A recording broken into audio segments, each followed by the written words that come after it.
This place feels different to school because it's just an extension of it, but we're just learning more about ourselves and education. The first time I had to feed an animal, it was a goat. I had a huge fear at first, but now I've developed myself and I'm not scared of goats anymore. This place has had like an impact on my own personal development and like just improving me as a person. I'm a big advocate that every secondary school and primary school should have some independent youth or families team member involved in their school. The young people then could go to that person for maybe pastoral care, advice, advocacy. That youth practitioner could be involved in meetings with their parents and the school, act as a filter. I think if that happened, I genuinely think that the benefits to the community would go off the scale. I felt I wasn't heard. I'm a very opinionated person, so I have like very strong opinions. I have like, if I have something to say, I want to say it. And obviously that's difficult for teachers. I understand sometimes that I have to just, zip it, which is fair enough, but I feel like I wasn't heard when I was speaking and they would take it as a poor response. And that was like my main issue, was arguing back and having so-called attitude. I was like, okay, I have to find out, I have to start behaving. There's a very big significant jump from being in primary school to jump into secondary school and meeting new friends, and so it's a lot.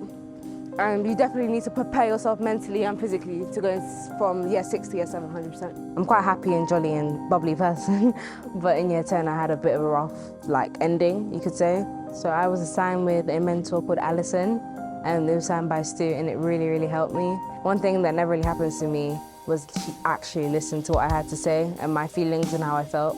Sometimes I can't articulate myself right because I'm always on the defensive side. I didn't do that, so my point doesn't really come across, but she really, really listened to me.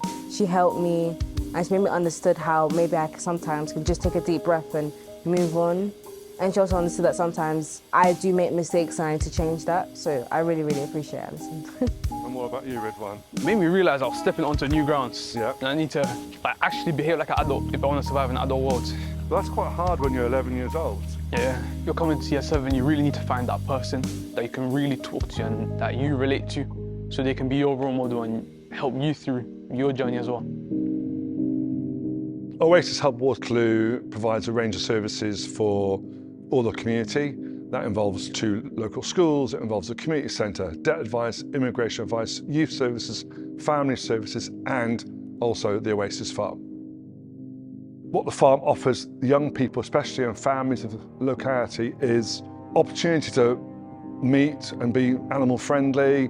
You can grow vegetation, salads, you can bake on the farm. And I think for the young people who are part of our local schools, not just Oasis schools, it's a chance to come here and have a different approach to education, which is very therapeutic in its approach, but also enables that young person to learn with their friends and their peers to just get those life skills and have a mental health check-in. I think it enables young people to understand more about life, more about themselves, where their purpose and their value is coming from, through working with animals in a natural environment within the inner city. I learned a lot of things about myself. Life's moving quite fast, and if I still have that same attitude I think I said I had in year 7, 8, year 9, I don't think I'll be able to grow and evolve. The moment I met Stu when I was in year 8, my whole perception of school changed, because there was just someone you can confide in. He'll give you the best possible advice, but also leave you your own room to think about what you should really do instead of determining everything. He's a leader for us.